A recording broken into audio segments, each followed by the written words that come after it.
For this 100 days edition, we'll tackle two main topics. One is the ongoing Balikatan joint U.S.-Philippine military exercises at related dito yung usapin ang Enhanced Defense Cooperation Agreement with the United States. Invited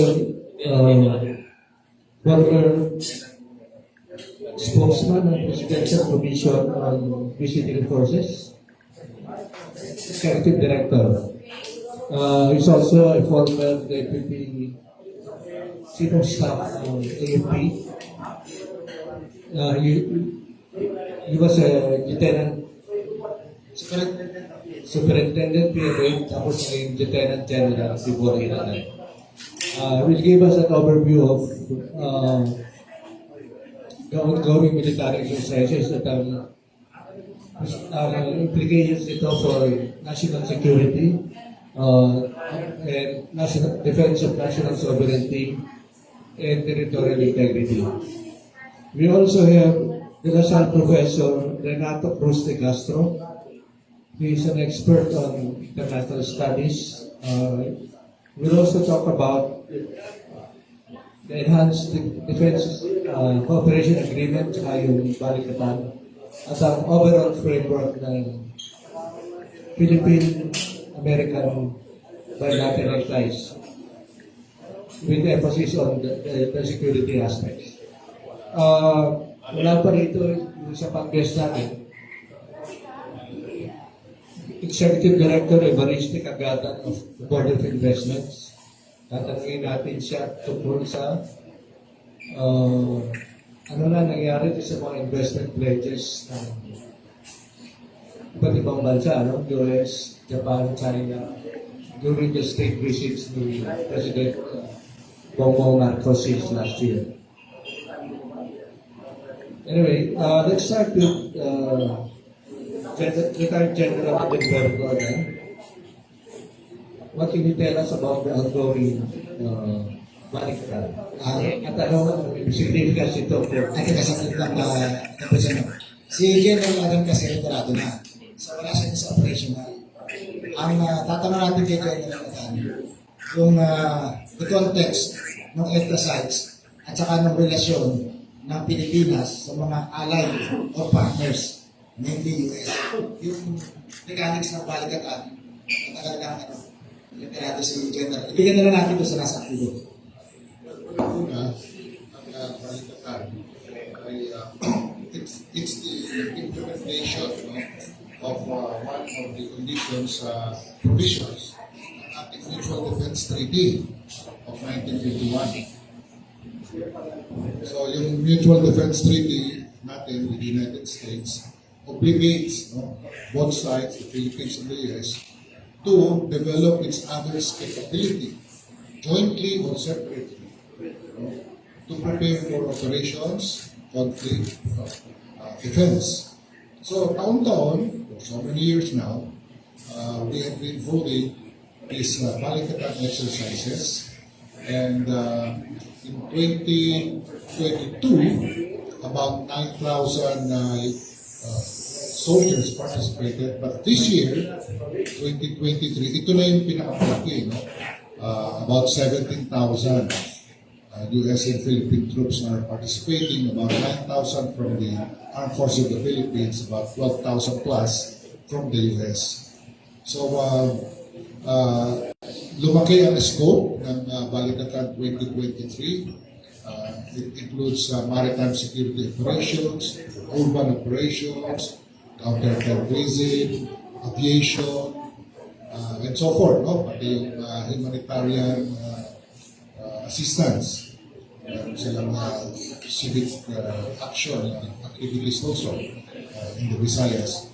So ang purpose ng Balikatan is i-develop yung kanilang tinatawag natin na interoperability so that they can work together, they can fight together, magkaintindihan sila sa larangan ng communications, use of weaponry, at magkaroon ng familiarity sa kanilang operations, pamamaraan sa tactics.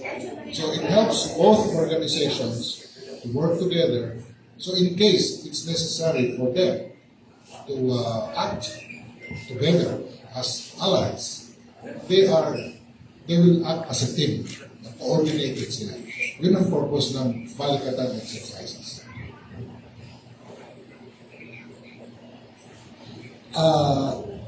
General, siguro gusto kong unang itanong sa inyo. Bakit nagmamarakulyo ang China? Kahit madali, nanadagdagan ng 4 ang lugar na pwedeng magkaroon ng access ang tropang Amerikano. What's with it? Or mas maganda pang mag-react sila kasi pinagkasabi naman na pag hindi nag-react ang China, ibig sabihin, mali ang ating ginagawa. Ang tanong mo ay tungkol sa 4 na bagong EDCA bases. Let us not forget, mayroong 5 EDCA bases na nauna na, 2016. But, hindi yan fully developed because hindi natin pinayagan ng gobyerno na put up ng structures, makapasok ang mga US forces upang ma-develop yung facilities ng 5 original EDCA bases. So ngayon, sa ating bagong administrasyon, pumayag tayo na magdagdag ng additional 4. At nakita yan ng China na iniuugnay nila sa tinatawag nilang containment policy ng United States or the engagement of the United States with the Philippines is seen as a threat to the Chinese activities. Their objective to control the South China Sea, particularly dito sa area ng Taiwan Straits. So, iniuugnay ng China na yung 4 na bagong EDCA bases ay patungkol doon sa tinatawag nila na objective ng US to fight them, to control them if the US comes to the aid of Taiwan. So, doon sila nagagalit at sabi na nagmamarakulyo. Dahil nakikita nila na parang tinutulong ng Pilipinas ang United States. Pero para sa atin, kailangan naman natin talagang gawin ang mga obligasyon natin upang palakasin ang ating deterrent capability, our ability to resist violations of our sovereign rights, territory.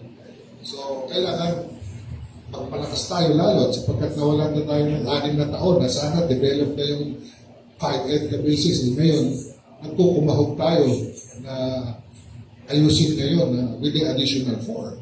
So, dapat talagang bilisan. At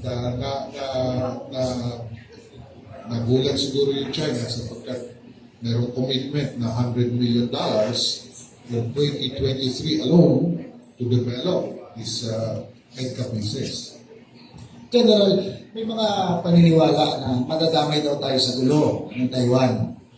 Although sa US, sabi ng mga technocrats nila, nadadamay tayo sa gulo ng Pilipinas sa Spratly. Now, I will ask you, who is dragging who? Are we dragging the US in this war?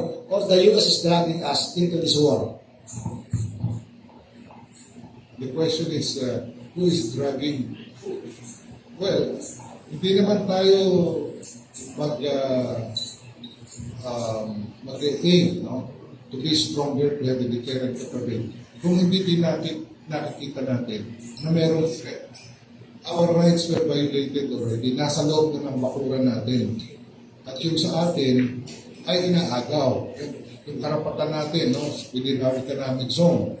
Tayo lang dapat mag-explore ng mga resources. Pinasok na tayo, nandun na sila at ayaw nila tayo payagan. So, sila ang unang nag-violate ng ating karapatan. So, tama lang na palakasin natin ang ating kapabilidad at ipakita sa kanila na we are willing to resist and defend what is ours. Ano po ang pwedeng gawin sa isang gobernador na parang sabi ng iba, hindi yata ang gobernador ay ine-echo lamang yung statement ng ambassador ng China. Ine-echo lang doon ng ambassador yung statement ng ambassador ng China. Napapahamak ang mga Pilipino sa pagkakaroon ng mga EDCA sites nila. Siguro dapat i-remind siya na unitary yung sistema natin. Na yung governor, local government official, defense and foreign policy is still the domain of the national government. Unless balak niyang gawing salinihang estado yung Cagayan. At pwede na tulak ang Cagayan papunta ng Fujian province. So, i-remind lang natin siya, foreign policy and defense policy are sovereign prerogative of the central government, not local government officials. Dapat paalala natin sa kanya ang saligang batas. At ang napapag-usapan natin is a governor from the north that is against the establishment of EDCA bases in this province. Na siguro the governor should be enlightened na it is the greater national interest ng buong Pilipinas, hindi lang ng Cagayan province ang ginagawa ng gobyerno. These EDCA bases are not for Cagayan province alone. Besides, there are also economic benefits, no? And these EDCA sites are established. Of course, may employment dyan, construction, some infrastructure. But, hindi lang para sa Cagayan. It is for the benefit of the entire nation to protect our interests. So, I believe the governor should examine his position. Because bansa na ang pinag-uusapan dito, hindi lang Cagayan province. General, yung bang reason niya ay treason? Is this reason a treason? Well, may karapatan naman siya bilang local official to state his opinion, but as Professor De Castro said, ang foreign policy, ang national defense strategy, is decided at the highest level and is a total national interest that is considered. We always talk of having a credible defense posture. Does that mean we significantly increase yung military budget so we can have more advanced equipment, air assets, naval vessels, and ground army? But Sa atin, kaya ba natin yun, given our limited economic resources? the aim is to develop a credible defense posture. No? Yung term na yan, yung minimum credible defense posture, ay narinig natin more than 10 years ago. Diba? Ano ba ang ibig sabihin nun? Magkaroon tayo ng kapabilidad, no? Na ginagalang, may kakayahan, may capability to prevent, no, further violations of our territory, of our sovereign rights. Okay. Now, alam natin that the main concern, which is China, has a very advanced, very capable armed forces. Hindi basta mapapantayan ng Pilipinas ang kapabilidad ng China. Alam natin lahat yan, the world knows. But, even with that knowledge, hindi naman tayo pwedeng magpabaya at sabihin na, huwag na lang tayo maganda, hindi naman tayo mananalo. Hindi ganun eh. Dapat ipakita natin meron tayong willingness to sacrifice, to defend our territory, our nation, para ang mundo, other like-minded nations who love freedom and democracy will understand us and will support us in our cause. Eh bakit tutulong yung iba kung ang Pilipinas ay mahina at ayaw naman gumastos, ayaw naman mag-invest sa kanyang seguridad? Eh bakit yung ibang bansa ay tutulong pa sa atin? Eh kung sarili natin, ayaw natin tulungan ng sarili natin. Dapat magsimula sa atin, develop yung capability niyan sa abot ng ating kakayahan. Sa abot ng ating kakayahan. Doon makikita na galang-galang pa lang Pilipinas, they're willing to fight for their freedom, for their rights. then we can expect other nations to support our cause and provide assistance. Okay. Yun muna importante. Hindi yung mahina ang ekonomiya natin, hindi natin kayang bumili ng mga very advanced weaponry. Given na yun. Pero ipakita mo muna that you are willing to put your money down sa abot ng iyong kakayahan para yung other nations who have the same values like our people will come to our assistance, will sympathize with us. Ilan ba ang percentage ng ano ngayon? Ang military budget in relation to the entire? Okay. Ang Is it within gross defense international standards? gross domestic product natin. Ang standard sa ibang country, no? Mga 3% of GDP, meron pa nga 5%. I think China is 8% of gross domestic product, no? Ang Pilipinas less than 1%. And even then Secretary Lorenzana announced na dapat ang Pilipinas at least man lang 2% of our GDP. Minimum, ha? Yung ibang bansa, 5%, 3%. No? So, but we are not doing that. We are not saying mali, but sana makita rin ang ating mga policy makers, developers, na kailangan pagkukulan ng tamang pansin ito sapagkat paano nga ikaw tutulungan kung ayaw mo naman mag-invest sa iyong seguridad? Diba? Gusto mo ba humingi ng tulong sa iba pero hindi ka nagpapakita na gusto mong tulungan ang sarili mo? Malaking bagay yun. No? So, our aim is still to increase our defense budget. Mabuti na lang, nagkaroon ng modernization program na nag-allocate ng so many billions over a period of several years, 5 years, 10 years. At yan ang ginagamit natin to buy new equipment, no, sa abot ng ating kakayahan. Ngayon pa man, hindi sapat yan sapagkat ang napakalaki ng Pilipinas, ang ating pangangalagaan na karagatan, no, napakalaki. Pero, gagawin natin sa abot ng ating pagkakayahan. Ipakita yung will, no, para ka igalang. Kasi hindi ka kagagalang-galang kung ayaw mong tulungan ang sarili mo. Gusto ko tanong si Professor.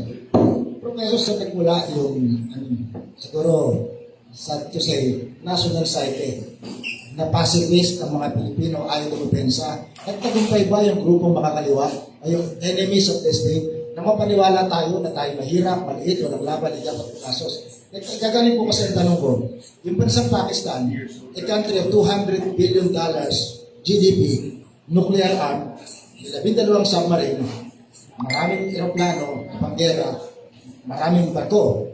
Ang Vietnam, may $380 billion, almost kapareho na Pilipinas, na GDP, and yet ito ang kanilang modern submarine. More than 100 ang kanilang modern fighter plane. Bakit ang Pilipinas? Parang nahihiya, anemic gumastos. Na even 1%. Una ho, no, tignan natin yung focus ng AFP. Kumpara ko, let's say, sa Vietnam or sa Pakistan. Dahil ho sa communist movement and insurgency, the armed forces, since, especially in the 1980s, mid-1980s, has always focused on internal security. So that accounts for the fact that the AFP doesn't need really capital intensive, yung mga tanks, no, main battle tanks, corvettes or frigates, because the focus is internal security. That is why, although the defense budget is supposed to be this high, masasabi, I'm not with the military. I want to emphasize, I'm an academic. My area of specialization is, of course, alliance, our security policy, our defense policy, and of course, international relations. So I'm not with the military. So I'm speaking as, a full-time academic and active academic, I would like to emphasize. No? I'm still affiliated with the university.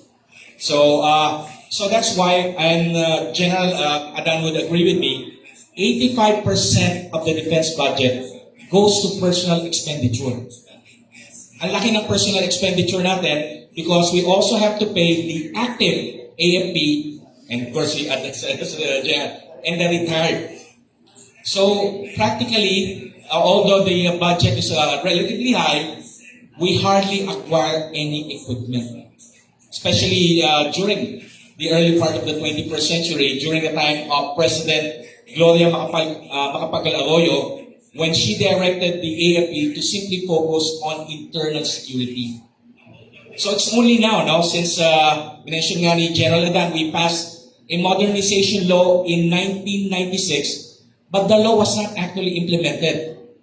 We have to repeal that law in 2012 to really push for a modernization of the armed forces of the Philippines.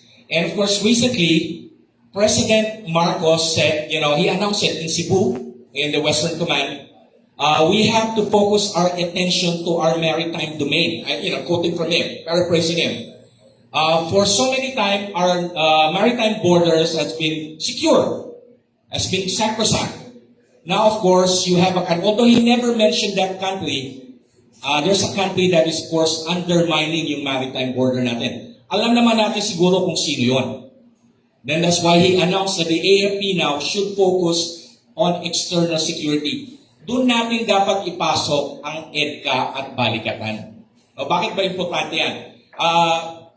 Secretary Adan mentioned, of course, the importance of the alliance, but we have to look at why the alliance is so important at this point in time. At in-emphasize of course, ni Secretary Adan, alliances are convenient, but the security and defense of the national territory depends on the armed forces of the Philippines, depends on the Filipino nation. So both Balikatan and EDCA are geared to assist the armed forces of the Philippines in this very challenging and very expensive modernization program. Bakit pa makakatulong ang EDCA sa modernization program? Lalo na, of course, sinabi ni Secretary Adan, madami dyan mga air bases. Isa, of course, naval. The Air Force is a very capital extensive service compared to the Army. Sa Army, bigyan mo lang ng rifle yan, pwede na lumawad. Si General, of course, with the Army. Iba sa Air Force. You have to have fighter planes, you have to have runway, you have to have storage fuel, and more importantly, you have to have training. So this is really very expensive. EDCA provides for the improvement for existing AFP facilities. We are not allowing the Americans to establish a base. Rather, we are asking them to construct joint locations that will be used by the armed forces of the Philippines and, of course, the armed forces of the United States. So, nabanggit nga din ni Secretary Adan, medyo na-delay yung implementation in the last 6 years, or the other. Pero ang focus talaga, storage tank, HADR headquarters sa Florida Blanca, and of course, repair ng mga runways. That will, of course, be very useful for the Philippine Air Force. Lalo na, we have acquired a squadron of F-850s. Paano naman pumapasok yung Balikatan? Well, again, the AFP is undergoing a major transition. It's not only a simple acquisition of arms, it's also a matter of changing the mindset. And that could be provided both by Balikatan. So in Balikatan exercise, kaya ang focus ngayon ng Balikatan exercise, territorial defense. Something that's, in a way, because of the AFP's focus on internal security, is something new and something very challenging to the armed forces of the Philippines. So nakikita niyo sa mga pictures, nag-test sila ng Javelin. Sabi ng AFP, pwede ba namin gamitin sa NPA ito? Hindi pang anti-tank to. Kikita niyo sa Ukraine. Yung HIMARS, pinakita rin sa atin. So this is something new. This is something, of course, we need to transition from internal security to territorial defense. Kaya ganyan yung nature ng Balikatan. Live fire exercises, we'll try to sink a decommissioned fishing vessel, so forth and so on. And of course, everything of this is a sovereign prerogative of the Philippines. The EDCA sites are in Philippine territory. Balikatan exercises are being held in Philippine territory. We should never allow any country to question it because this is a matter of our sovereign right to defend ourselves, to defend the Filipino nation, and to develop our own military capability. Any self-respecting sovereign country is entitled to that, including the Philippines. So we should never allow any country to tell us this and that. when it comes to matters of national security, because national security is linked with national independence and of course national sovereignty. Those are values that every Filipino should stand for. Thank you very much. Siguro, you may want to comment on the recent statement of the Chinese ambassador. Meron lang ako dati sa sinabi ni Professor Castro. Dati kasi, nandito meron tayong malalaking US bases. Diba, nandiyan ang Clark Air Base, where the 13th US Air Force was headquarters there. Nandiyan ang Subic, nandiyan ang main support facility ng US 7th Fleet. So, nagkaroon tayo ng paniniwala na with the presence of the US forces, yung external defense requirements natin ay nagagampanan. At totoo naman, no? Sapagkat nandiyan ang malalaking barko, nandiyan ang maritime patrols, air patrols ng US dahil nandiyan sila sa ating teritoryo. Bukod doon sa sinabi ni Professor De Castro na meron tayong internal insurgency, no? The Moro National Liberation Front, the MILF, the CPP, being preoccupied ang armed forces natin. So, nagkaroon tayo siguro ng pagkaroon ng mindset, no? Na don't worry about external because nandiyan naman ng ating allies, no? The United States forces. Ang problema, nung umalis na sila, alis na natin, in 1992, hindi naman natugunan yung pangangailangan to fill up the gap. Diba? Kasi nawalan tayo ng external screen over. Dapat meron tayong programa to fill up the gap, the vacuum being left. Hindi nangyari yun for various reasons. Kasi dati ang tingin natin sa dagat, dahil tayo archipelago, separate naman tayo sa mainland Asia, parang protection natin, no? It will be very difficult to invade the Philippines because we have the sea to protect us. Ngayon hindi na. Nag-increase na ang capability, lumaki na, nag-expand na ang kapabilidad ng ibang mga bansa. At yung dagat, hindi na yan parang screen, parang mode, kung tawagin, no? Naging tulay na to reach us easily. So, nagising tayo. Kailangan i-develop ang ating maritime defense capability. And this is expensive kasi it requires advanced weaponry, advanced equipment, advanced surveillance. Hindi ito maintaining ground troops na sisweldohan mo lang with light weapons, machine guns and mortars. No. We're talking of creating an air force where a jet fighter, multi-role fighter, could be upwards of $40-50 million. And that's what we have to realize. Na kailangan pagtuunan natin yon at yun ang pangangailangan ng panahon. Nung nakaraang administrasyon, may biniling bago Siguro, ang tanong ko tungkol sa mindset, may biniling bagong barko galing Korea. Ang ginawa, kinapon, castrated. Ang sabi ng isang officer, bakit kailangan ma-detect ang submarine 100 kilometers away? Wala naman tayong torpedo. So, binawasan, ma-detect. Pinalitan, radar system. Nung Korean made, yung battle management system, pinalitan din, Indonesian Palace. Hindi ko kaya nasa mindset ng ating mga higher defense officials or policy official na walang masabi ng Navy, walang mindset ng beyond the horizon. Pwede ko sagutin. Ayun ho yung in a way my criticism dun sa modernization program. No, kasi pag kayo nasa defense planning, dapat ho hindi driven by budget. It should be driven by threat. So titignan nyo yung capability ng other side nyo, i-address nyo yung dapat yung gawin, no? So katulad nga ho, kung nakikita nyo yung China, ginamitan na natin China, anyway, pinag-uusapan na natin, nagbibuild ng amphibious ships, no? Kaya titingin tayo ng surface-to-air missile, ayun yung pang-counter natin. So yung base, ang naging problema ho sa modernization program natin, naging cost-driven. So everything is determined by the budget. So ito yung bibili tayo ng ganyan. If you have to buy a weapon system, you have to look at it in a holistic horizon. At ilaan mo ngayon, titignan mo, ano ba yung capability nito na pwedeng address yung capability? Iba, hindi. It's always driven by the budget. So kaya ganyan ho, naging piecemeal.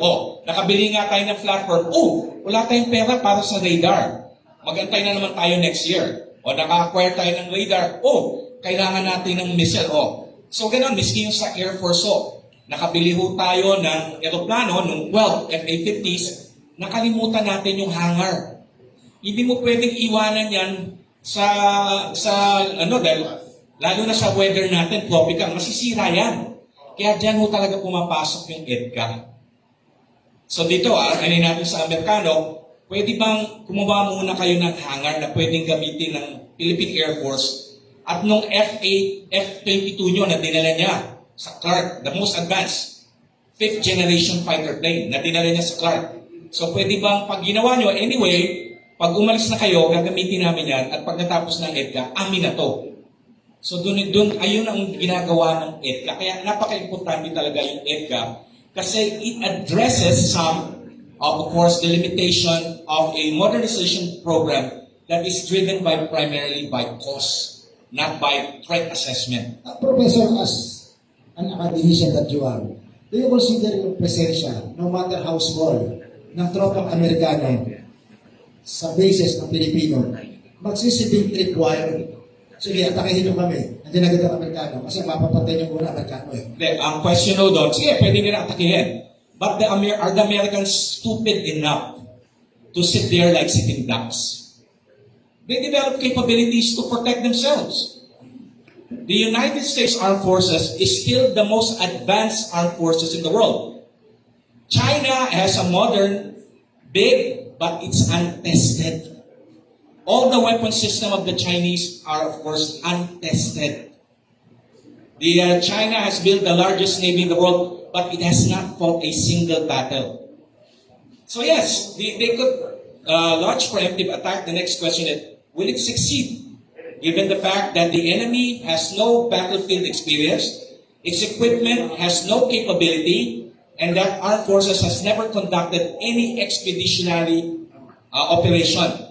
The last time that the Chinese launched a major military operation in 1979 against Vietnam, they suffered 50,000 losses in one day. Should we be afraid of that armed forces? Mas battle-tested pa ang AFP. So again, this is they could launch preemptive attack. They have. The American forces could be prepared, but the Americans are not dumb enough to sit there and allow an enemy to launch a preemptive attack against them. Kaya nga nandiyan yung Patriot missiles and of course yung radar, so forth and so on. So they would protect also their troops. They're gonna, again. Let's shift focus for a while and tackle the question of the national budget for defense. At nandito ang Executive Director ng Bureau of Board of Investments. Can you give us an idea of ano na nangyari doon sa mga investment pledges since President Bongbong Marcos went on several trips to various countries? Ano na yung ginagawa ng BOI to realize these investments? Magandang umaga po sa ating lahat. Yung mga investment pledges po na nakuha natin galing sa mga bisita po ng ating Pangulo sa iba-ibang bansa, patuloy po namin itong wini-work out para ho ma-realize natin. Siyempre po pagka investment needs pa lang po yan, marami pa hong kailangan gawin.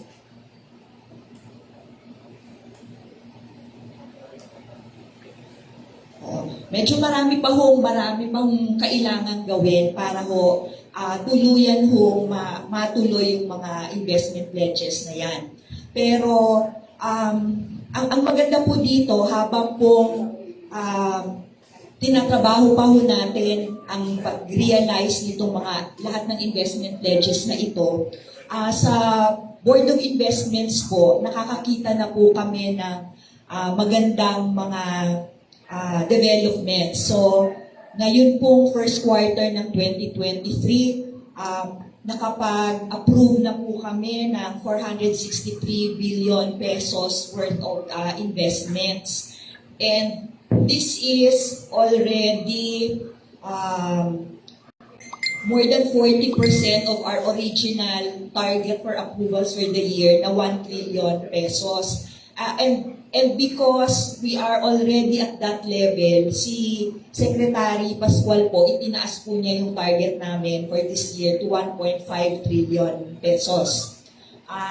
And patuloy po kami nangangalap ng mga investment leads sa iba-iba ho countries, local po and foreign investments, para po magkaroon po tayo, makagawa po tayo ng mas marami pang trabaho dito sa Pilipinas.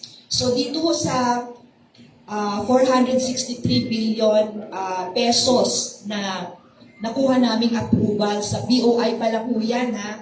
Iba pa ho yung mga approvals na siguro na ibigay ng ibang investment promotion agencies tulad ng PESA, ng Clark Development, ng Subic.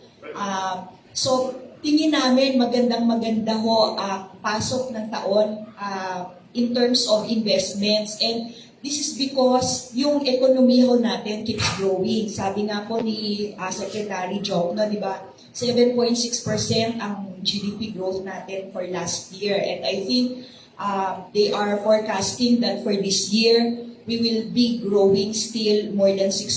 At I think mga 7.1%. Kaya ho kami, puspusan ho kami sa BOI and yung iba hong investment promotion agencies na talagang trabahuhin na mas marami pong investments na pumasok po sa Pilipinas. Most of the investments that are coming in, nasa nakakatuwa po na ang mga investments na ito ay nasa renewable energy, nasa manufacturing, and yung renewable energy, napaka-importante po yan sa panahong ito. Dahil nga ho, gusto ho natin ng green economy. At saka, yung mga investors po ngayon, hinahanap po nila kung saan sila pwedeng mag-invest wherein masasagot nila yung kanilang ESG goals. So, yun po yung offer ng Philippines na kung dito sila maglo-locate, we can help them and support their ESG goals because yung RE energy is available here. And we are really working na pati ho yung iba nating mga proseso sa pagmamanufacture ay sana lahat ay green na rin. So, sana ito rin ho ay makatulong sa ating power situation. So, patuloy po kami nagtatrabaho para dumami pa ho yung ating investment approvals, investment pledges ay maging totoo. So, tinitingnan po namin yung mga, ang Pangulo po talagang binabantayan niya ho yung minomonitor niya yung mga pledges na ito na binigay sa kanya. So, tinitingnan namin ano ho yung mga balakid or sagabal, bakit hindi ka agad makapasok. So, yun po yung mga tinitingnan namin at tinutulungan ho namin yung mga investors sa mga problema po nito. May tanong po ako dyan, total na pag-uusapan mo na security matter. Of course, alam natin may decoupling na nangyayari. Investor na Amerikano umaalis sa China, investor na Japanese. Ang tanong ko po sa inyo, bakit yung Vietnam nakakuha ng $76 billion na investment from that decoupling process? Bakit po tayo even 10% nung napunta ng Vietnam at saka ng Thailand? Yung pong may nakukuha rin naman po tayong mga investments from China ho nga ang pledges po including the purchase interest, di ba, sa PB. Tinatanong ko po yung gusto natin afford Amerikano na kumakalis sa China. For one, yung iPhone. Umalis sa China. Lulipat ng Vietnam. Ba't hindi natin nakuha? Sa Southeast Asia tayo unang nagtuwa na sa Dapo eh. Hindi po. Meron pa rin po kaming mga tinatrabaho ngayon na kahit pumunta ho sila sa Vietnam or sa Thailand, hindi po nila ngayon lahat yan ilalagay doon. So, meron pa rin ho tayong pagkakataon, lalo na ho yung, siguro narinig niyo yung CHIPS Act, di ba, ng US. So, that is an opportunity also for us dahil kahit si US, sabi niya dun sa mga US semicon, dun kayo lahat gagawa sa US ng wafer fab. Pero, hindi naman ho pwede yung assembly, test, and packaging ay sa US pa rin gagawin. Masyadong mahal. So sa Southeast Asia pa rin yung gagawin. At isa mo tayo sa Southeast Asia na maaari talaga makinabang doon dahil very strong na ho ang ating semicon dito po, no, na assembly, test, and packaging. Meron po kaming mga investors na nililigawan. At hindi lang ho namin maaaring sabihin ngayon, but talaga ho, pinopursue namin sila. Ang isa pa ho sa area na gusto natin makuha, na yung umaalis po sa China, ay po yung mga gagawa po ng electric vehicle at saka magpoproseso po ng mga para sa battery.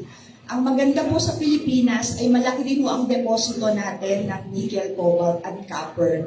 So, next to Indonesia, kung yata tayo doon. So, yun po yung isa rin malaking pagkakataon sa atin na wala kay Vietnam at kay Thailand. Wala silang ganun kalaking deposito on the battery material. So, yun po yung mga tinatrabaho natin, pati po yung sa RT.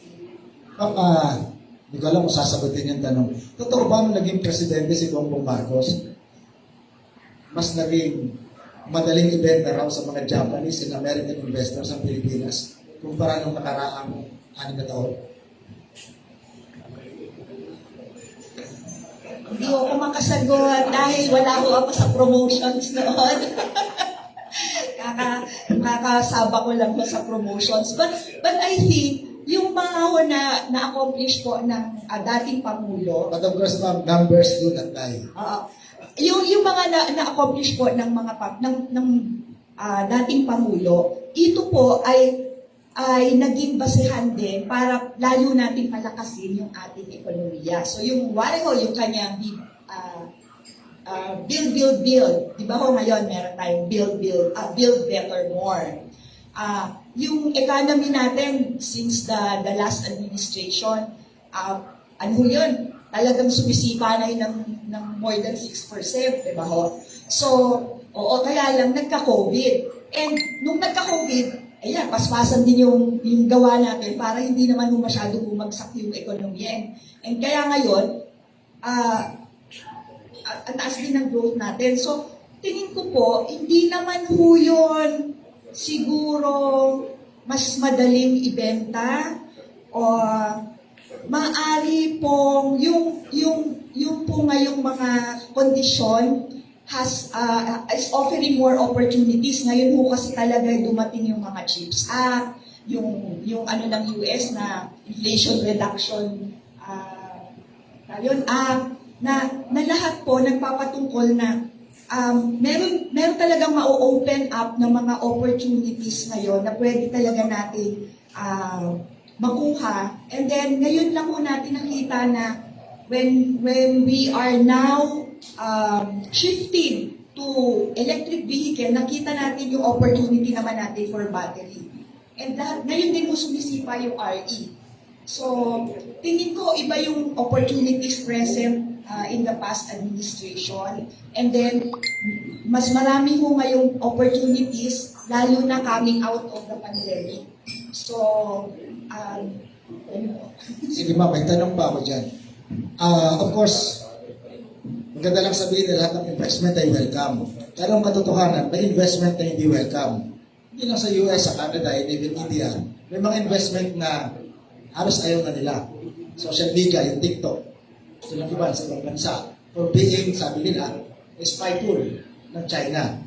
Doon sa Israel, merong ilang technological company na gustong paalisin kasi nag-i-espiya daw ng teknolohiya ng Israel. Lahat ito natitrace galing sa China.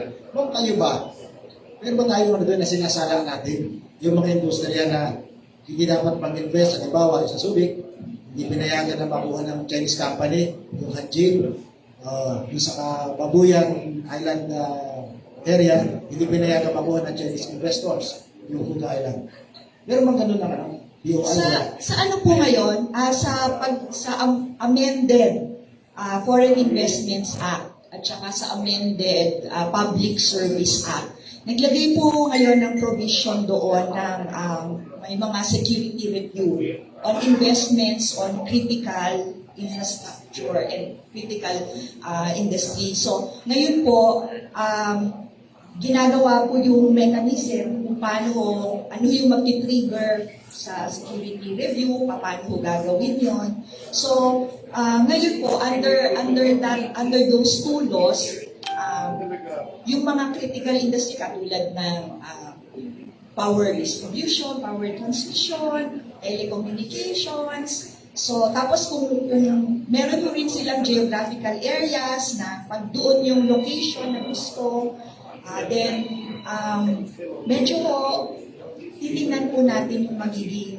epekto sa buong bansa po. So meron pong ganong aspeto ngayon na tinitingnan din po natin na yung investments po ng mga ibang countries kapag kaho dun sa critical infrastructure, sa critical areas, titingnan po muna din ng gobyerno.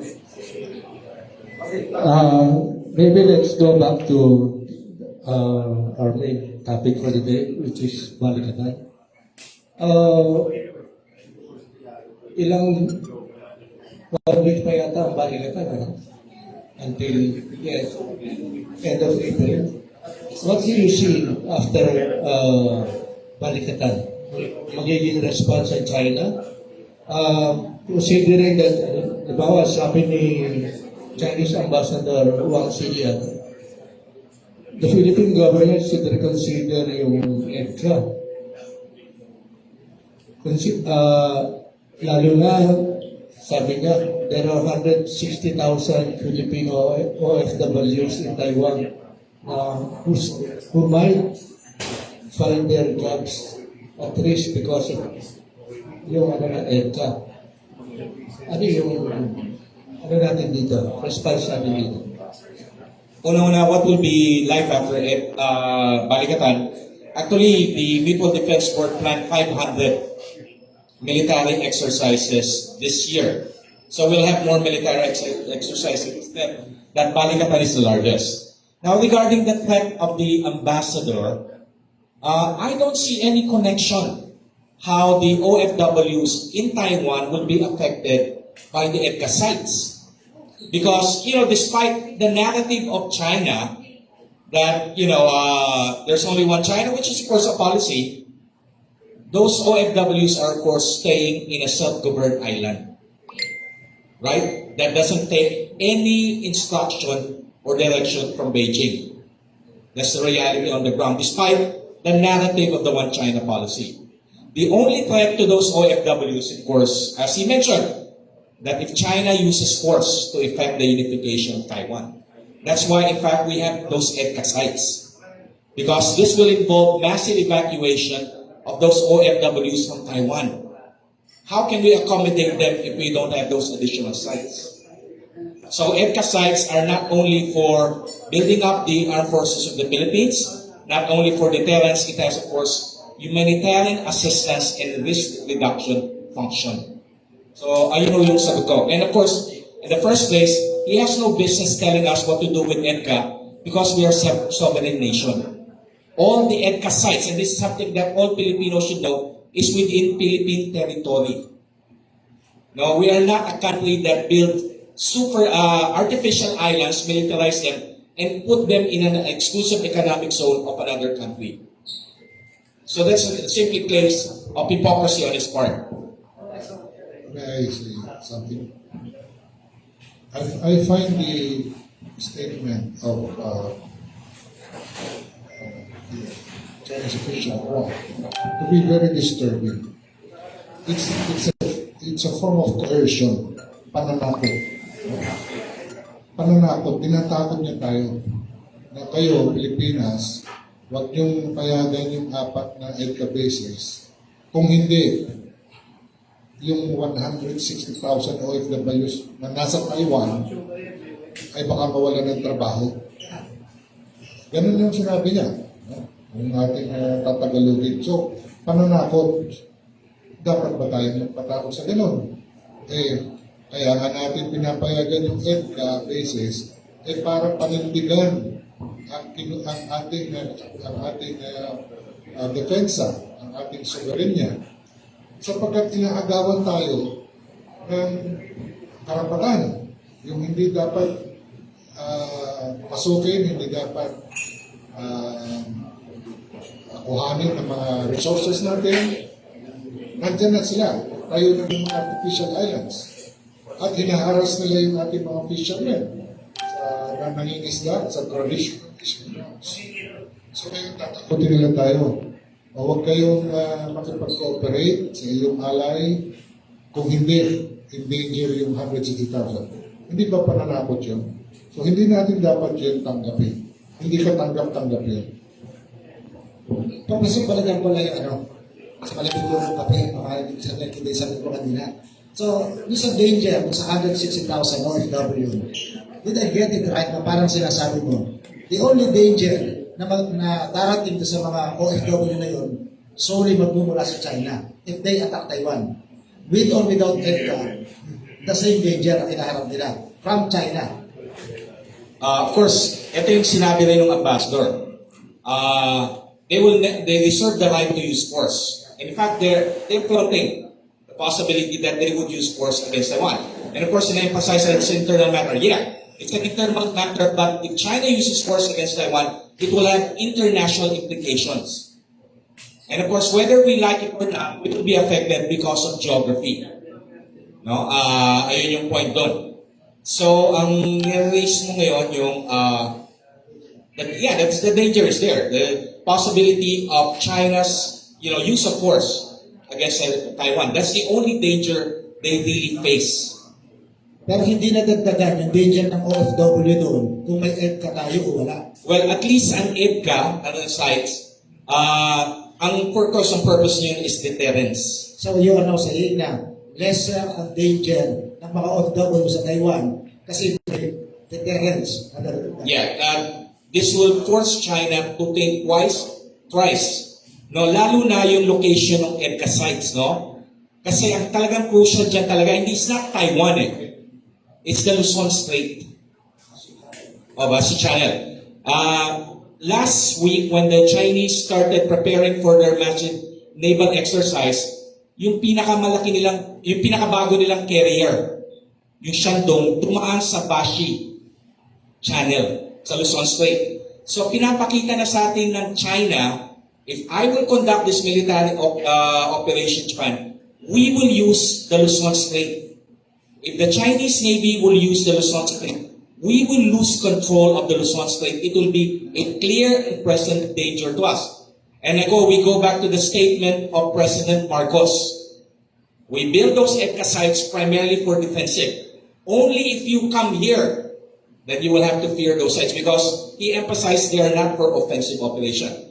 But looking at what the Chinese Navy did prior to the military exercise, it seems that they want to be really close to us through the Luzon Strait. So, ito talagang dapat natin pagmasdan. How the Chinese would utilize the Luzon Strait. Hopefully, it will not go that far. But again, the situation in the region is actually ripe for several possibilities. Yes, please. From EDCA again.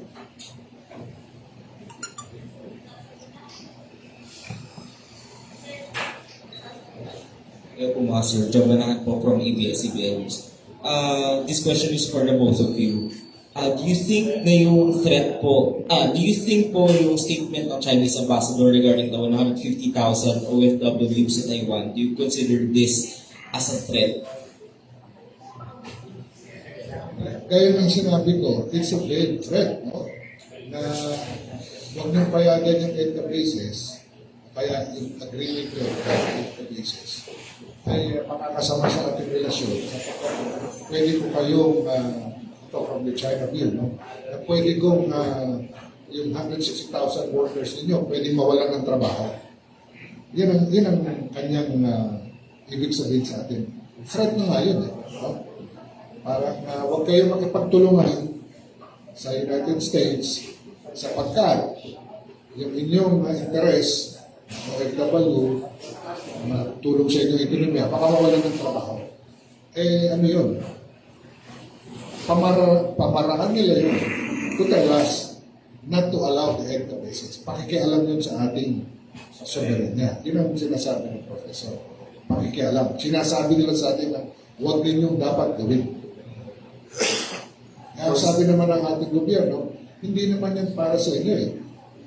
Yan eh parang aming depensa at magagamit lang yan kung may mag-aatake sa amin.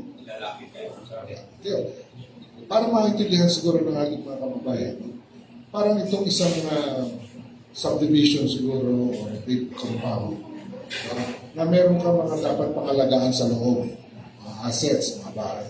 Ngayon kailangan mo ng security. Nagdagdag ka ngayon ng security guards. Yung mga bad elements na gustong magnakaw, parang kang tinatakot, huwag mo ilagay yung mga security guards mo dyan, aagawan kami ng barilyan. Diba? Okay, sir Renato. Ganun lang ibig sabihin na sa atin eh. Huwag yung palakasin ng depensa na. Kasi yan ang tatargetin namin. Yun ang ating security. Sir Renato. Una-muna, no, I'm really puzzled by his statement because Beijing has nothing to do with those 160.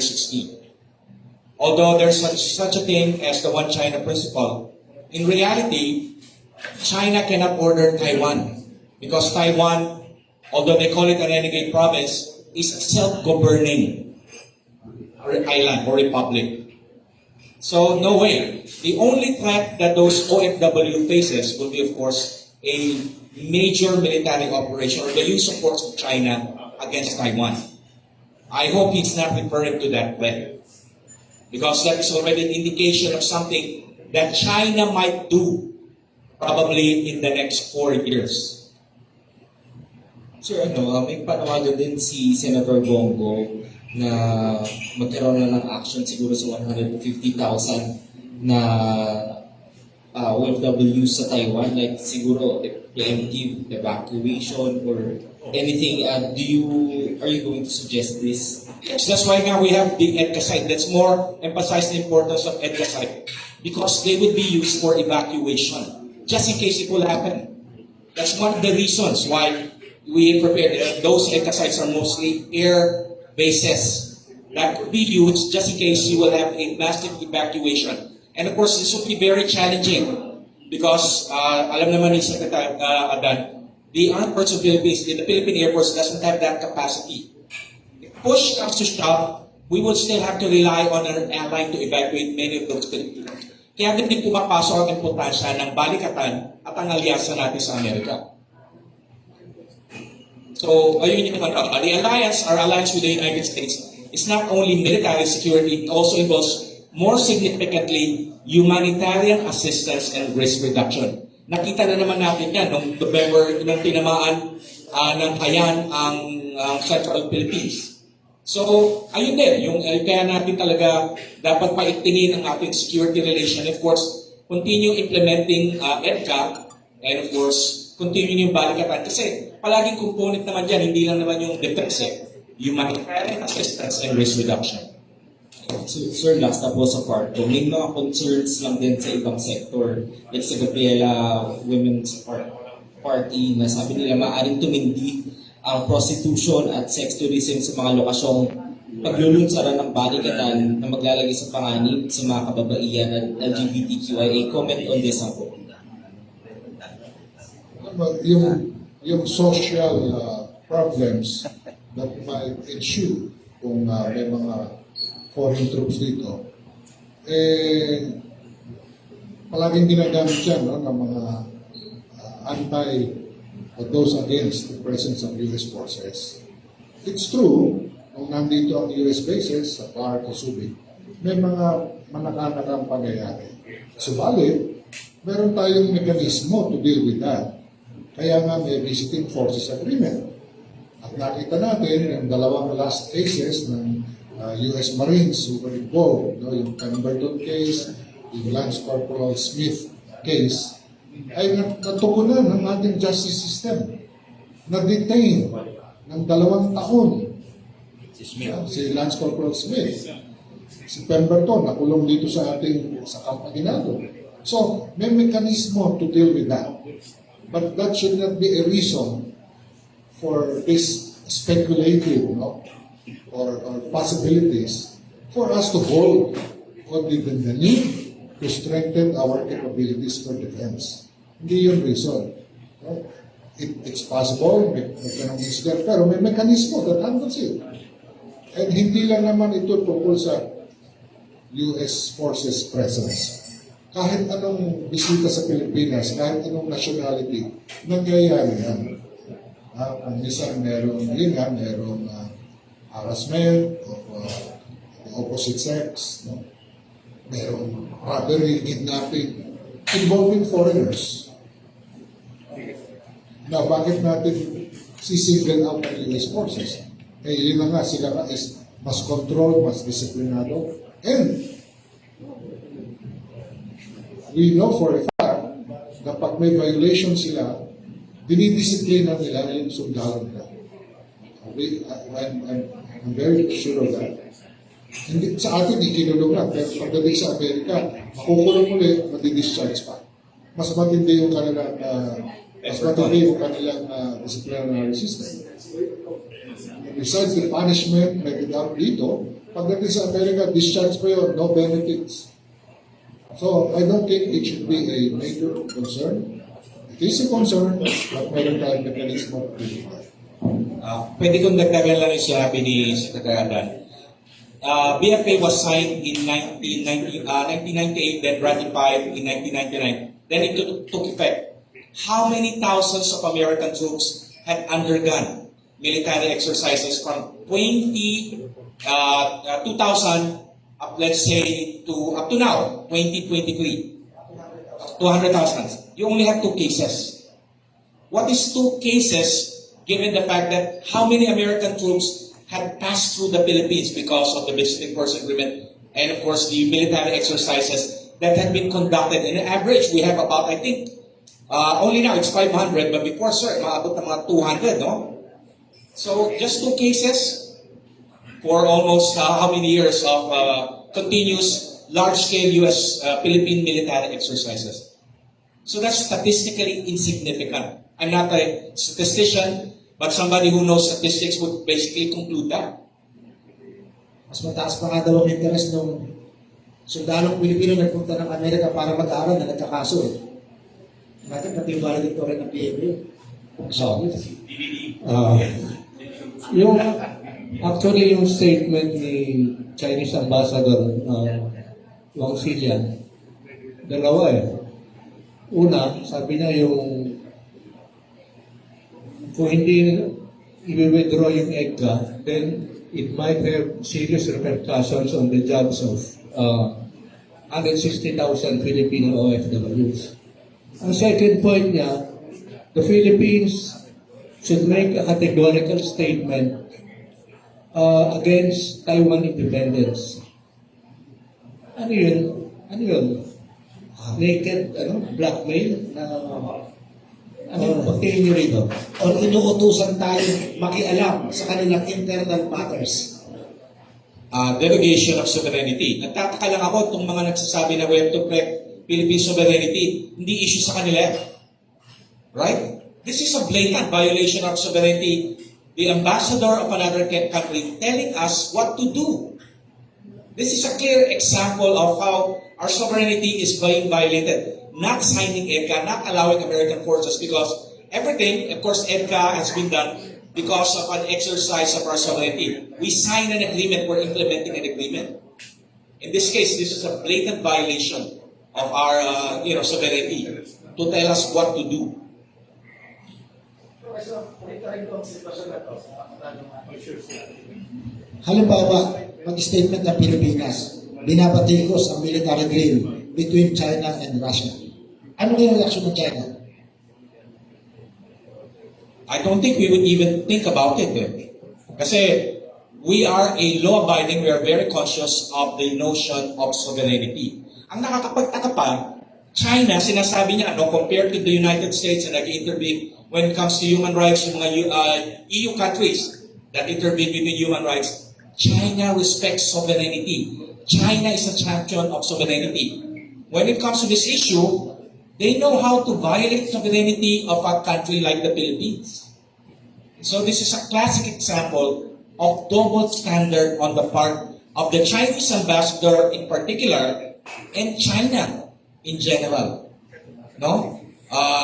There are certain principles, concepts that China applies to China but does not apply to any other countries. You know,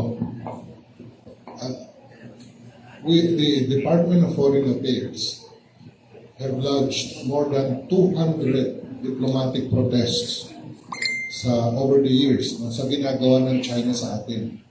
Yung laser pointing na ginawa 2 times na halos mabulag yung ating Coast Guard sailors just a month ago. Yung harassment sa fishermen, meron binunggo na fishing boat, lumubog, pinabayaan nila yung ating fishermen na lulutang-lutang doon sa dagat. Ang Vietnamese pa ang nag-save kasi yung China na bumunggo. So, 200 protests yan. Hindi tayo pinapansin. But we're doing it the right way. Formal protest, using diplomatic channels. Now, i-contrast natin ito ngayon sa sinasabi ng ambassador. We demand that you close the EDCA bases. Do not allow. Hindi ba napakalaking diferensya sa pamamaraan? Ito, sinasabi, parang nag-utos na, using the words, na alisin niya yan. Tayo hindi. Nagpo-protest tayo formally na ini-ignore naman. So, mabait ang Pilipino pero dapat matuto tayo na kung dapat mag-resist, manindigan. No? Ang aking pananalitang ginagamit dyan is we should cooperate where we could, but we should resist where we should. Resist where we should resolutely. But cooperate where we could. Professor, yung mga nagsasabi na nagbago ang paninindigan ng dalawang pangulo sa issue ito ng ating ng West Philippine Sea. Hanggang panahon ni Duterte, lumuhod ang Pilipinas sa China para hindi tayo awayin. Panahon ni BBM, tumindig ang gobyerno ng Pilipinas para sa Pilipinas. As a professor that you are, ano mas tama? Ka-clarify ko lang yan. No? Tignan natin yung policy ng previous administration. No? I use the term appeasement. What do you mean by appeasement? You extended concession. Ano ba yung concessions na in-extend ni the previous administration? Number one, of course, naalala nyo, noong October, nung pumunta siya sa Beijing, in-announce niya, I'm distancing the Philippines from the United States. Separation, remember that? Yes. Then inaccept niya yung how we resolve the issue bilaterally. Tapos pangatlo, he set aside the ruling. No, he said, nung lumabas yung ruling, noong July 2016, after some time he said, by December he said, we have to set it aside because the reality of international politics here in the region forced me to set it aside. But eventually, sinabi nga ni Secretary Adan yung mga ginawa sa atin, hindi, we extended that concession, we never got anything in return from China. It was simply a case of unrequited love on our part. So nangyari nga, minention ni Secretary Adan. Ang nakakatawa, I'll give you one incident na talagang natauhan si Presidente, no? Natatandaan nyo, noong February 10, 2020, nung nagalit siya dahil kinancel yung visa ng isang senador. In-abrogate niya yung visiting force agreement, no? Supposed to be, China would be very happy.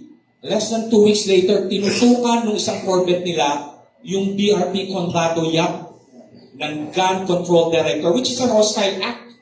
Nakita nung ano natin. So probably, this made President Duterte realize that appeasement doesn't work vis-a-vis China. Whether you appease China or you challenge China, you get the same treatment. They will run over you. So in the latter part of his term, actually, no, nag-start yung shift actually even during the time of President Duterte. I remember his speech sa Clark, no, February 2021 when he said, no, actually, galit ako dito sa mga Amerikano, inis ako eh. But the reality dictates to me that we have to accommodate them. Doon na nag-start. Then eventually, natatandaan nyo, in July 2021, when Secretary Lloyd Austin visited the Philippines, winidraw niyo yung abrogation. Then in November 2021, we signed the joint vision with the United States. So actually, yung change nangyari na nung panahon ni President Duterte when he realized it's not worth appeasing China. President Marcos probably tried also the approach, but he knew probably that it simply would not work. So we're simply given that, the choice is you allow China to run over you, resisting, or you allow China to run over you, kneeling down. So what's your choice at this point in time? As a respecting a sovereign country. So, hindi ko pala yung sa Tagalog ang unremitted love. Hindi pala pwede yung pag-ibig na walang dangal. Oo, matindi ho yan. Aapakan kayo. Lumuhod kayo, aapakan kayo, lumabang kayo, aapakan kayo. Ano choice natin? Pero Professor, di ba, historically, alam natin, appeasement will not work. Second World War. Ayun nga, kaya nga hindi namin ko yung term eh. Although, of course, at that time, I was deemed unpopular, but I said, ito yung reality na it's very dangerous appeasing an expanded power. Especially, of course, also accepting the notion of peace at all costs. Dapat talaga papalagay. Tingnan natin ang example ng Vietnam. Vietnam, yun nga talagang papakita nila. Matatalo kami, but we would resist. And this is something that the Vietnamese learned because they have been dealing with the Chinese for 2,000 years. That's what they realized. To earn China's respect, you have to show that you will stand up against them. That's the only thing that would make the Chinese respect you. Alam niyo, merong isang, inibita kami noon ng ambassador, no? Ambassador of Vietnam. Inibita namin sa isang audience ng mga retired officers. Ang sabi niya, the Philippines should watch what China is doing. Do not just listen to what they're saying. Sabi niya, kilala namin ang China because we have fought them for 1,000 years. Tingnan niyo ang ginagawa, hindi yung sinasabi. Yan eh, lesson sa atin na sabi niya, tingnan niyo mabuti.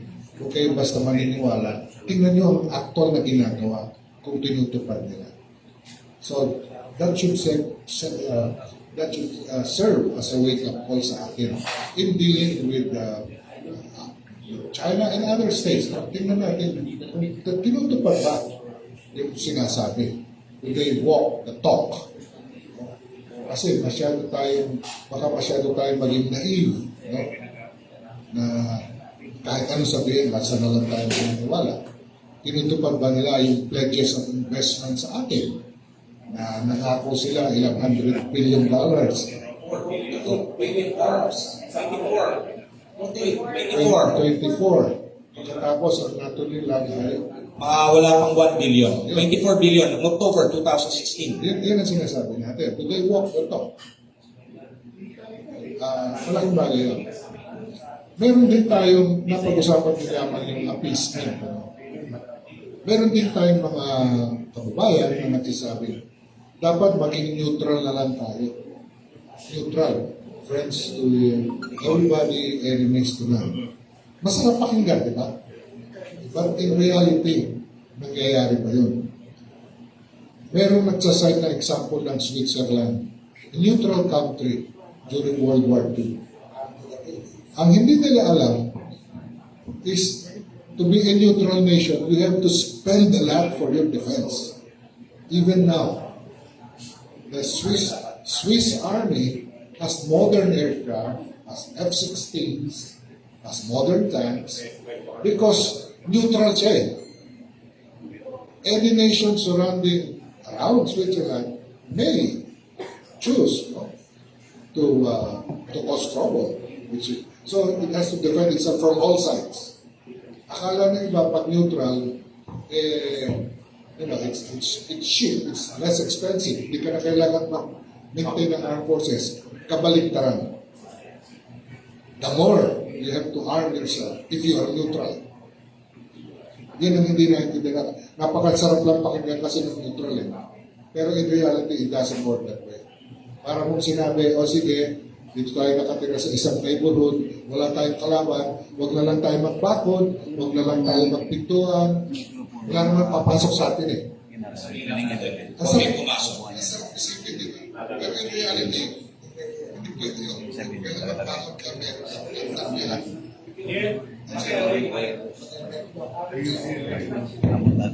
Supportahan ka lang yung sinabi ni Secretary Adan regarding neutrality. Now, it's also talagang very challenging because you have to develop the defense capability that would actually deter the belligerents. How can we develop the defense capability? No, sinabi nga ni Secretary Adan, we cannot develop the defense capability against China, much more against the United States. So that's the challenge of neutrality. Again, going back to Switzerland during the Second World War, the Swiss were attacking German and Allied planes during the Second World War. No, una, kalaban nila yung mga Germans, pinapabaksak nila, mamaya ginawa nila sa mga Amerikano, pinumba sila ng Amerikano. So, ayun yung challenge ng neutrality. So, biro mo, kalaban mo, dalawa, yung Germans sa Americans sa British. Only Switzerland could do it because, of course, of geography and because of the willingness. And they're armed. The Swiss were armed. Unfortunately, of course, you also have two countries that will simply run over by the Germans who declare neutrality but were not armed. The Netherlands and, of course, Belgium. Do we want to be like Netherlands and Belgium here?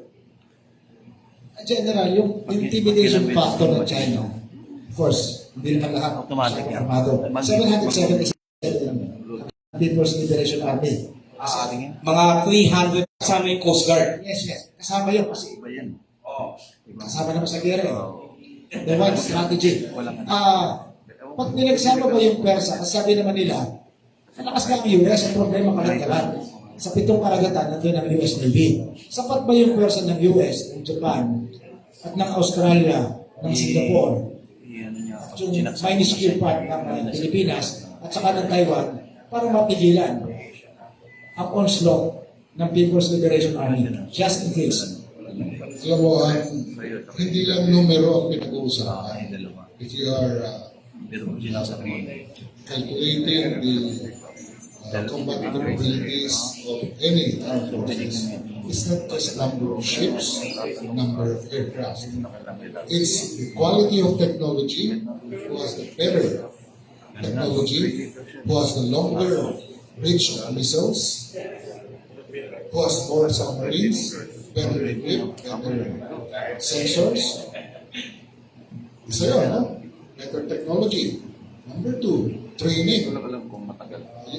Ang isang piloto ng multi-role aircraft must have from 150 to 200 flight hours. Yung ba ay nagagawa ng ibang air forces to maintain that capability, to maneuver his plane in combat. So training. Number 2, morale, support of the government. So all of these factors come into play in assessing the capability of armed forces. Maaaring makita lang in terms of numbers, mas marami itong barko, mas kukunti ito. Alam naman natin lahat na may teknolohiya ngayon. Paramihan ng satellites. Sino ang nakakaalam ng ano yung ginagawa ng kabilang bansa? And US has that edge. Space technology, US has that edge. It has more satellites. It can watch the world 24/7, any part of the globe. It has the capability to watch South China Sea 24/7 by the hour. So, alam nila, at any one time, if one ship moves from point A to point B, kita ka agad yun. Yung iba ay kaya yun, may ganun bang capability. So, ang masasabi natin ay, sa palagay ko, meron pang edge ang US forces. dito sa region. Because of those factors that I said, it's just not simply numbers. Of course, may capability in China. They have modernized, they have hypersonic weapons. No? Pero yan ay hindi natin malalaman talaga unless a real conflict starts. But it's not a reason for us to be afraid to say, huwag na lang tayo mag-tumangki sa US, huwag na lang natin mag-rely sa alliance because malakas na kami technology ng China. Hindi gano'n. General, may follow-up question lang, by way of narrative lang. Tinanong ko ito sa isang sundalong American piloto. Tinanong ko kung intimidated pa sila ng technology ng Chinese military technology.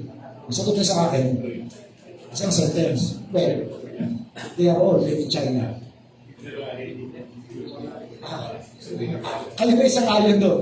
Doon sa... Ang ibig sabihin, Hindi yung sagot na yun. I will try to read between the lines ng sinabi ng Associate Renato.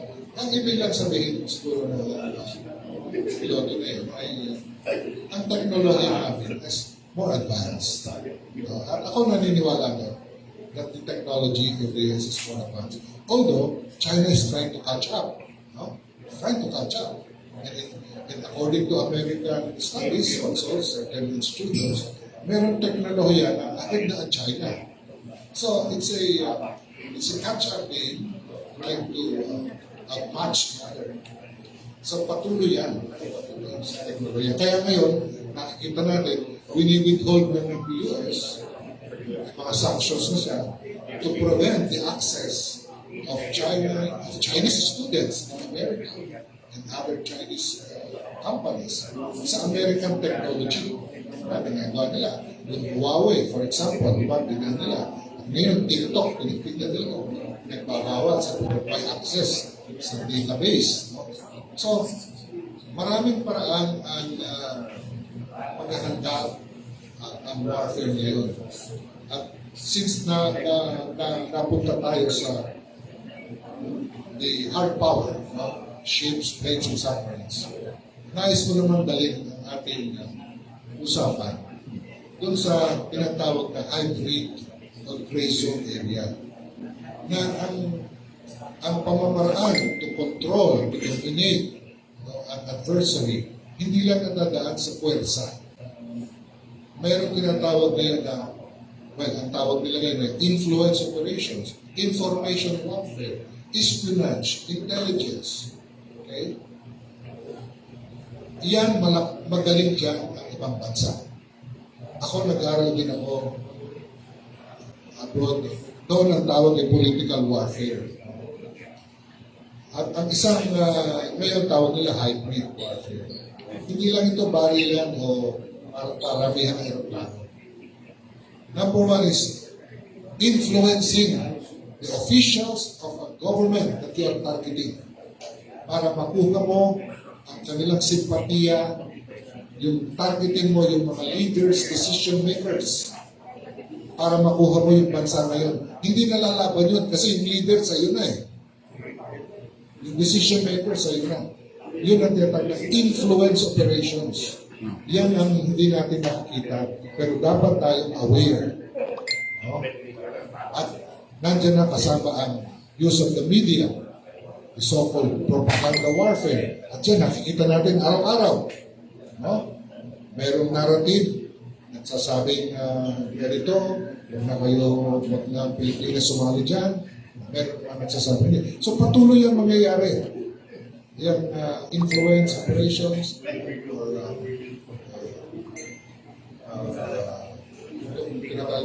hybrid. Hindi lang ito about hard power of aircraft carriers and ships. Yun ang napakahalaga sa modern warfare, the so-called hybrid. Sige, habang mo naman, text na kasama natin. Experience ang pag-uusapan, ano daw po ang gagawin sa mga, ano dapat gawin sa mga cell site ng Chinese company sa loob ng military camp? Ay din dito, telecommunity. Okay, pinayagan ng few years back, pinayagan ng ating government na magkaroon ng parang joint use, no, of cell sites which are located inside military camps. Matagal na yun. Nasa servisyo pa ako. Mayroong cell sites sa loob ng kampo, all over the Philippines, sa Mindanao, sa Zamboanga, no? Mga liblib na lugar. Itinayo ang cell site doon dahil secured sa attacks ng mga the People's Army, no? Yung mga extortionists. So, pinayagan natin ang Globe, ang Spark. Ngayon, may third company na pumasok. At gusto din makisali doon, makigamit. Sapagkat nakatayo na yung cell site, ginagamit na eh. At nagkaroon na ng issue yan na, teka muna, papapasukin natin sila sa loob ng kampo, Chinese company yan. So, what was the assurance that we got from our officials, no? From DICP officials? Una, sabi nila, meron tayong appropriate measures, no, to prevent that. Yung eavesdropping, yung access sa ating communications. So, merong assurance na binigay sa atin. Subalit, dapat pa rin tayo maging vigilant, no? Kapag dyan yung teknolohiya. General, may isa pa po. Bakit yung kuryente? Ang MGCP, bawal ang gobyerno ng Pilipinas sana. Pero nandun yung gobyerno ng China. As a matter of fact, ang language ng computer system ng National Grid Corporation of the Philippines, China. is Chinese. Kaya pa eh. Mga si... Hindi ko pa ito. Delikado. Nakapag-usapan yung isa sa AGFO. Well, napapag-usapan yan yung National Grid Corporation of the Philippines. Hindi ko ba ito banta sa ating seguridad? Well, meron ganong concern. Pero ang ating naman gobyerno ay alam din yan. At meron din tayong mga experts, technical experts who are aware of this at ating din binabantayan, binomonitor din natin na hindi tayo maging under the control, no, of foreign nationals sa ating power distribution. Yan ay continuing concern, no? Pero aware tayo at yan ay ayaw natin mangyari.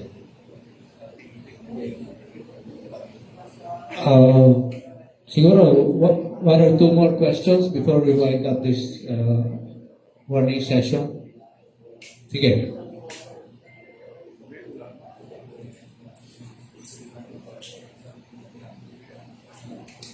Good morning po sa inyo, General at saka Professor De Castro, at saka si Mama. Ang BOI is on the intensified campaign para pumasok ang investment sa atin. Pero yung recent events, no, na about itong EDCA, sent some jittery reactions, you know. One of which is the withdrawal of Warren Buffett, no, from his investment in Taiwan Semiconductor, representing 86% of the company, no. Ang reason doon, ganun din siguro, may jitters na siya, no, kaya binenta niya. Ngayon, in the case of your campaign, ma'am, na habang tayo ay nag-iimbita ng mga investor, di ba sa ganitong situation para maapektuhan yung inyong operation? Thank you po. Ngayon po, mas lalo po kailangan naming pag-igihan yung pagpupromote po ng Philippines as an investments destination. So marami po tayong tinitingnan na mga bansa as our main sources of investments. Andyan pa rin po yung Japan, yung US, yung Europe, Korea. Siyempre, yung mga multinational companies po na nandun din ngayon sa China, na naghahanap po kung saan po sila pwedeng lumipat. Yan po, isa din po yan sa mga tina-target namin. So, I think yung, kung meron kong nangyayaring ganito na jitters, mas lalo ho yata kaming kailangan na pag-ibayuhin yung aming pagpopromote, yung aming campaign na Make It Happen in the Philippines. Yes, the Philippines is an option, lalo na may bagong, yung mga bagong batas ngayon that it's opening up investments from other countries, lalo na dun sa targeted sectors natin. Sabi ko nga kanina, yung RE, infrastructure, public services, manufacturing, tapos po, kaya ho ngayon yung amin pong mga boss, panay po yung pagtanggap din po nila ng mga bisita ng investors at patuloy ho nating ino-offer yung mga magagandang qualities po sa Pilipinas. Kami, paano pa ko dyan? Panahon ni Pangulong Marcos, so restrictive clauses ng ating Constitution na wala. Ang natira na lang, hindi pwedeng pasukin ng banyagan yung profession at saka pag-aari ng lupa. Pero yung 60-40, yung pagbabawal ng foreign investors sa media at ilang mga key industrial sector, na wala na eh. 100% pwede na mag-aari ng foreigner eh. Maliban na lang sa lupa at maliban na sa profession. Kaya yung coaches ng Amerikano, binabawalan pa rin ang special permit para makapag-coach ng isang basketball team sa Pilipinas. Pero any other, wala na, pwede na wala. Yung po ba nakatulong sa inyong panghihikayat ng mga investors? Tinitingnan namin to na magiging tools namin para panghikayat pa ng mas marami.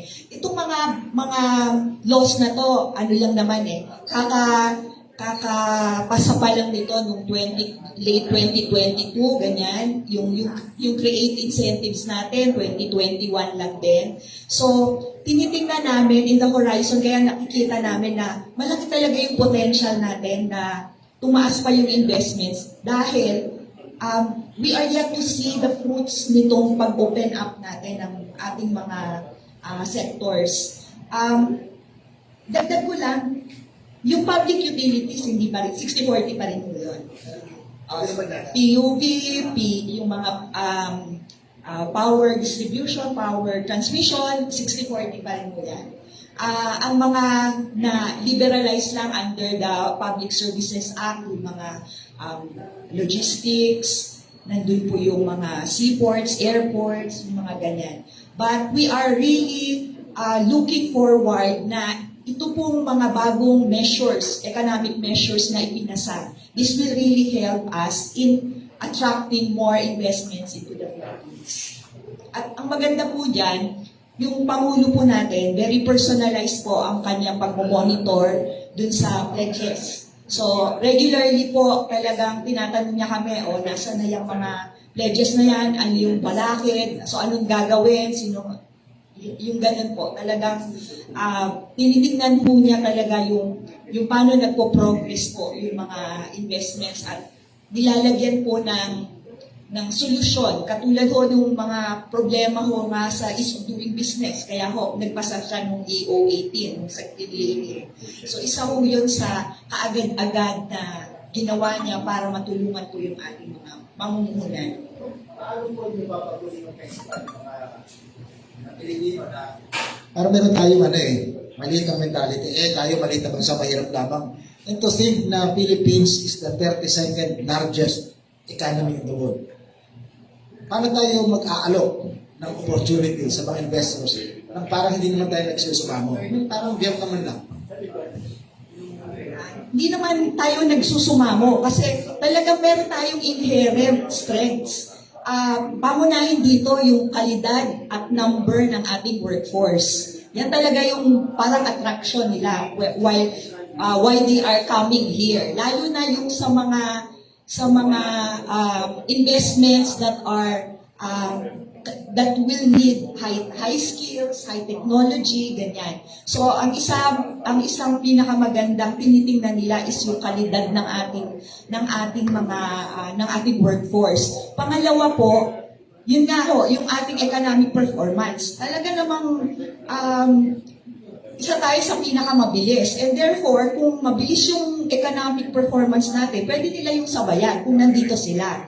Ang pangatlo po, yung atin pong mga na-enter na mga FTAs, lalo na yung recently yung sa RCEP, maganda ko talagang mamumunan dito sa Pilipinas at gawin itong base para ma-access nila yung mga key markets at lower tariffs or zero tariffs.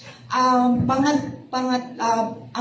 isa pa pong aming sinasabi is, yun nga, open na ngayon yung ating bansa para sa pamumuhunan ng foreign investors. Tapos po, naglalagay po tayo ng measures para mas mapadali, mas mapabilis yung mga proseso po natin. Merong yatang question from Good morning po. Joyce Rocamora from the Philippine News Agency. Sir, follow up lang dun sa Taiwan independence question ni Sir kanina. Since we're already building deterrence, but we continue to hope na it won't lead to military conflict. At present ba, sir, how do you think should the Philippines position itself when it comes to the Taiwan Strait issue? And should we indeed declare that we oppose to Taiwan independence? May implication po ba sa Philippines? And since we're already subscribing to the One China policy? No, it will have implication because we're being told by a diplomat to do so. We should not. This is my suggestion, no? Of course, the matter is, again, One China policy. We will not comment on that, but whatever ang dito, what is important to us is the status quo. That the status quo should remain. And of course, peace has been maintained because there's been a status quo. Any effort by both sides to affect the status quo will be a matter of national concern. So this is a position I'm advising. We have to take we could announce it or we could not, but probably this is a thing that we have to adopt. This is a internal matter between China and Taiwan, but our concern is the fact that we don't want the change in the status quo. The status quo, of course, has been there since 1949, when, of course, the Kuomintang were driven away by the communists into Taiwan. And that has maintained basically the status quo. Let's keep it that way. This is our interest. We're not concerned about Taiwanese independence or China. What is important is the status quo that has been there since 1949 should remain as it is. Of course, this is easier said than done, but this is our interest.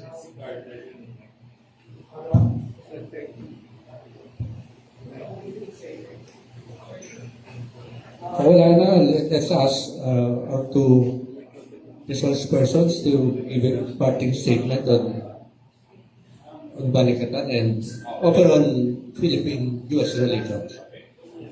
If I may, the president made very difficult choices.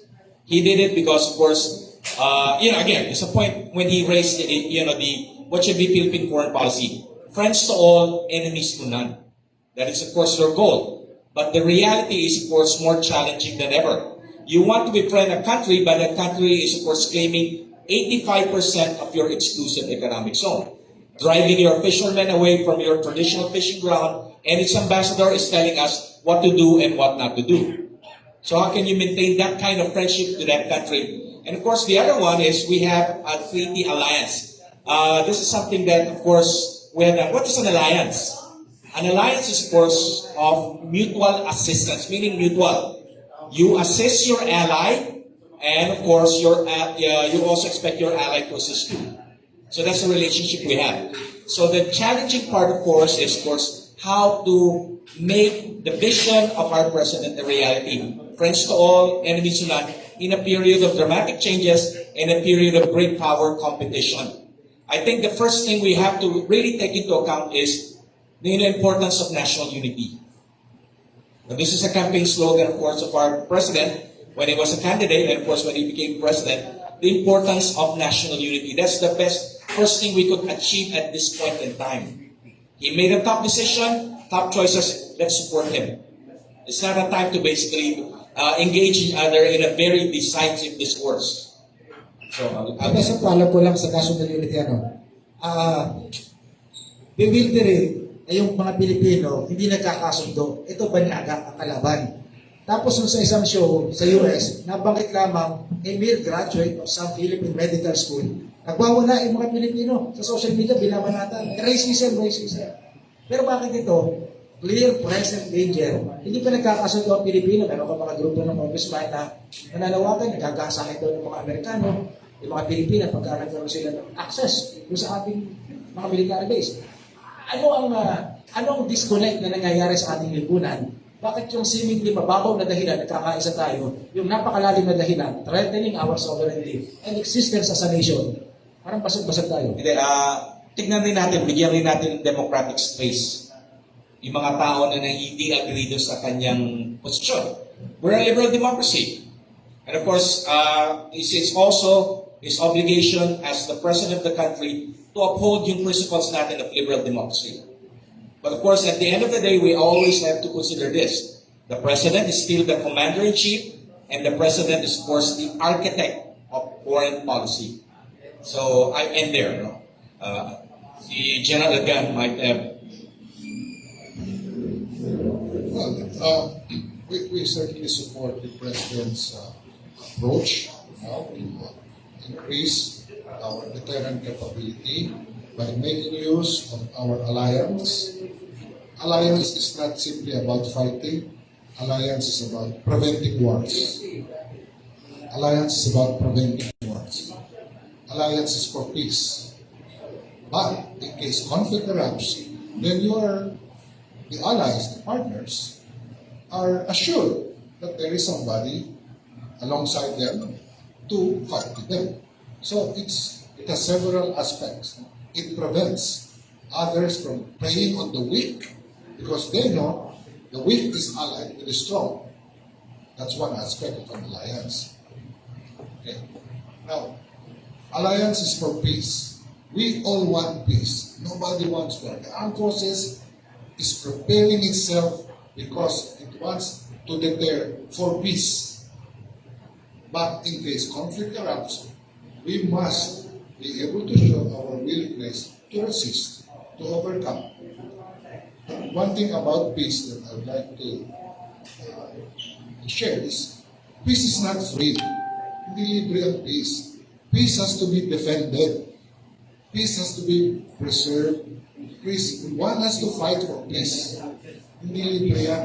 And one, as a Filipino, we should be willing to sacrifice for peace. Masarap isipin, we all want peace. Of course, we want to sleep peacefully at night. Maganda yon kung walang nagkahangad na kunin yung sa iyong pag-aari. Pero hindi ganun ang mundo. Kahit sa ating sariling bakuran, hindi mo alam kung sinong naghahangad na pasukin ka. Dapat ka pa rin handa, di ba? So ganun lang ang ating siguro nanawagan. Naghahanda tayo for peace. We don't want war. Pero kung mahina tayo, some nations might be tempted to take advantage of us. Kasi mahina ka, madali ka naman pasukin. Yan lang ang masasabi natin. So, nagsusupport tayo sa direction na ating tinatahan ngayon, sa ating pamuno ni President Borromeo Marcos, na gamitin ang ating alliance to shore up our defense capabilities para hindi ma-tempt yung ibang bansa na take advantage tayo. Sapagkat if you are weak, you are not respected. Ipakita natin na handa tayo ipagtanggol yung sa atin. Okay, maraming salamat, General Edilberto Adan. May sasabihin ko kayo. Okay? Ang Pangulo po talagang priority din po niya na gawin ang Pilipinas na investment destination. So talagang ang marching orders din po namin is to really generate investments and create jobs. So tulong-tulong po sana tayo na ibahagi sa marami ang kagandahan at mga magagandang bagay tungkol sa Pilipinas bilang isang investment destination. Meron ho kaming campaign, Make It Happen in the Philippines. Sana po ay tulungan nyo rin ho kami na ito ho ay palaganapin. At para po, yung bansa po natin, aside from being peaceful, will also be prosperous. Salamat po. Thank you, Executive Director Evariste, Cagatan, on Board of Investments. We'd also like to thank Professor Renato Cruz de Castro of De La Salle University International Studies, at si retired Lieutenant General Edilberto Adan for giving us a broad overview of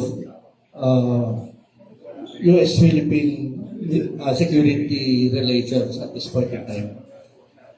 We'll see you next Saturday, and thank you very much to everyone.